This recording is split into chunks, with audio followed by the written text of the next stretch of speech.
హైదరాబాదు 10 ఏళ్ళు ఉమ్మడి రాజధానిగా ఉండాల్సింది బాబు వచ్చాక ఏమైంది? ఓటుకు కోట్లు కేసులో అడ్డగోలుగా దొరికిపోయి మన ఉమ్మడి రాజధాని గోవింద గోవింద. బాబును నమ్మి ఓటు వేసినందుకు ఢిల్లీతో రాజీపడి ప్రత్యేక హోదాను ఏం చేశాడు? దాన్ని గోవింద గోవింద గోవింద గోవింద.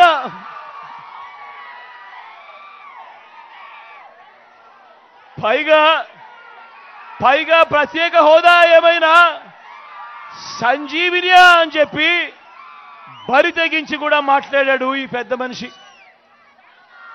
ప్రత్యేక ప్యాకేజీ గోవింద, విభజన హామీలు గోవింద, సింగపూర్కు మించిన రాజధాని అన్నాడు ఇదే పెద్ద మనిషి చంద్రబాబు నాయుడు.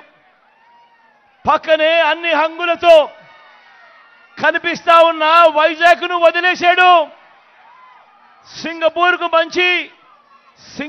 మించి రాజధాని అన్న ఈ వ్యక్తి మన విశాఖపట్నం పక్కనే కనిపిస్తా ఉన్నా కూడా అన్ని హంగులతో ఆ విశాఖపట్నాన్ని వదిలేశాడు. పోనీ ఆ గ్రాఫిక్స్ రాజధాని ఏమైంది అనంటే అది కూడా గోవింద గోవింద. ప్రతి నగరంలోనూ హైటెక్ సిటీ అన్నాడు. మరి మీ చోడవరంలో ఏమైనా కనిపిస్తా ఉందా అని అడుగుతా ఉన్నాను. అది కూడా గోవింద గోవింద.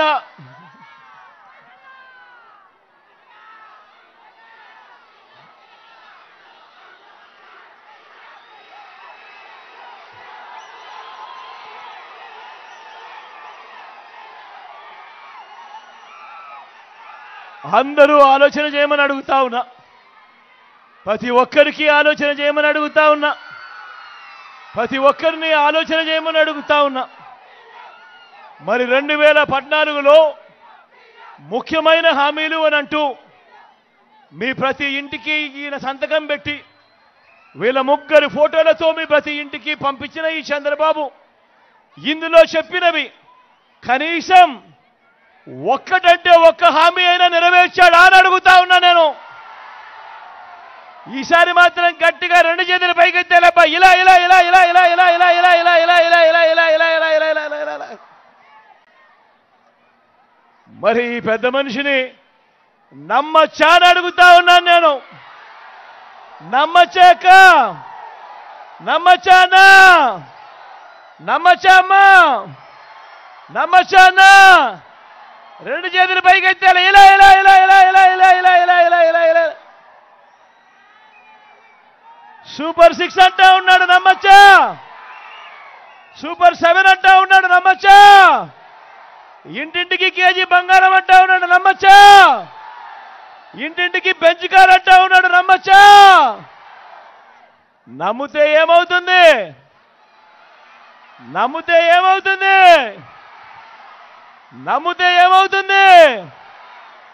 కొండ చిలువ నోట్లో తలకాయ పెట్టినట్టే అన్నది ప్రతి ఒక్కరూ గుర్తుపెట్టుకోండి.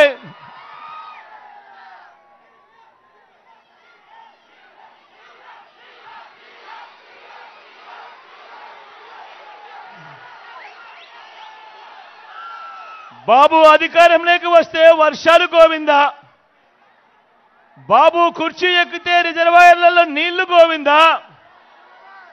బాబు మాటలు నమ్మితే అంతే గోవింద గోవింద.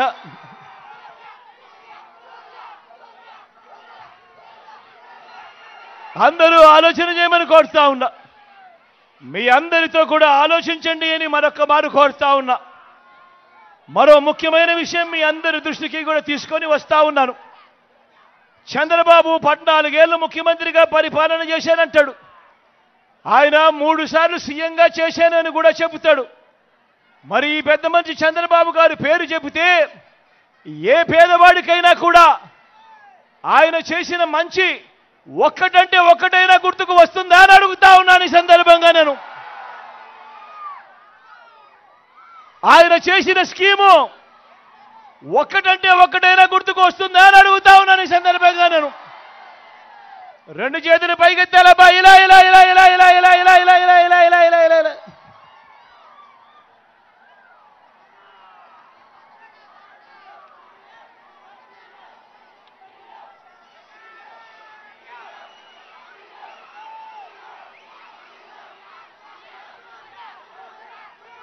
మరి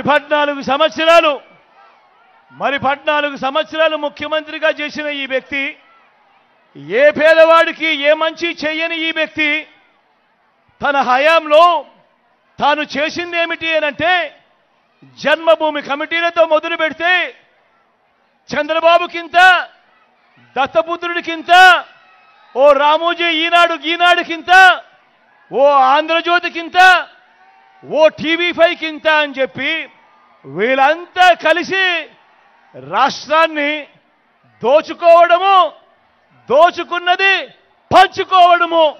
ఇది చంద్రబాబు గారు తన 14 ఏళ్ల ముఖ్యమంత్రిగా 3 సార్లు సీఎంగా ఉంటూ తాను చేసిన పని ఏమిటి అనంటే ఇది. ప్రతి ఒక్కరిని కూడా నేను ఆలోచన చేయమని అడుగుతా ఉన్నా. చంద్రబాబు నాయుడు గారి దగ్గర అలా దోచుకున్న సొమ్ము చాలా ఉంది. చంద్రబాబు నాయుడు దగ్గర అలా దోచుకున్న సొమ్ము చాలా ఉంది.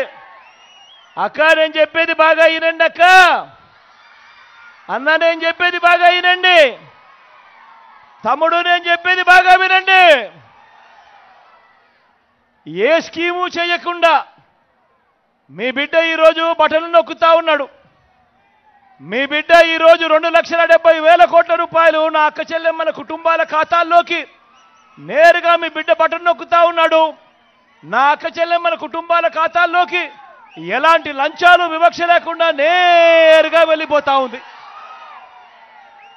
కానీ ఇదే పెద్ద మనిషి చంద్రబాబు నాయుడు గారి హయాంలో ఆయన చేసింది ఏమిటి అనంటే, అక్క చెల్లెమ్మల కుటుంబాలకు డబ్బు ఇవ్వలేదు. ఆ డబ్బంతా ఆయన దోచుకొని పంచుకున్నది. ఆ దోచుకొని పంచుకున్న డబ్బుల్లో చాలా డబ్బులు చంద్రబాబు దగ్గర ఉన్నాయి. కాబట్టి ఈసారి ఎన్నికలు వచ్చేసరికి ఏం చేస్తాడు? ఆ డబ్బులో నుంచి మీలో ప్రతి ఒక్కరికి కూడా ఓటుకు 2,000 అంటాడు. అక్క ఓటుకు 2,000 అంటాడు. అన్న ఓటుకు 2,000 అంటాడు. అన్న ఓటుకు 2,000 అంటాడు. ఓటుకు 2,000 అంటాడు. ఓటుకు 3,000 అంటాడు. కొన్ని చోట్ల ఓటుకు 4,000, 5,000 కూడా అంటాడు. ఇక్కడే మీ అందరికీ కూడా చెప్తా ఉన్నా, చంద్రబాబు డబ్బు ఇస్తే వద్దు అనొద్దండి, డబ్బు తీసుకోండి. ఎందుకంటే ఆ డబ్బు మందే. ఆ డబ్బు మందే. మన దగ్గర మనల్ని దోచేసిన డబ్బే అదంతా. కాబట్టి వద్దు అనండి, ఆ డబ్బు తీసుకోండి. కానీ తీసుకున్న తర్వాత ఓటు వేసే ముందు మాత్రం ప్రతి ఒక్కరూ ఆలోచన చేయండి. ఓటు వేసే ముందు మాత్రం ప్రతి ఒక్కరూ ఆలోచన చేయండి. ప్రతి ఒక్కరూ ఆలోచన చేయండి. ఎవరి వల్ల మనకు మంచి జరిగింది అన్నది ప్రతి ఒక్కరూ కూడా ఆలోచన చేయండి. ఎవరు అధికారంలో ఉంటే మనకు మంచి జరుగుతుంది, కొనసాగుతుంది అన్నది ప్రతి ఒక్కరూ కూడా ఆలోచన చేయమని కోరుతా ఉన్నా. అలా ఆలోచన చేసి ఎవరి వల్ల మంచి జరిగింది, ఎవరు ఉంటే మనకు మంచి కొనసాగుతుంది అన్న ఆలోచనతో మీ ఇంట్లో ఉన్న ప్రతి ఒక్కరూ కూర్చొని ఆలోచన చేసి నిర్ణయం తీసుకొని ఆ తర్వాతనే ఓటు వేయండి అని మీ అందరినీ కూడా కోరుతా ఉన్నాను.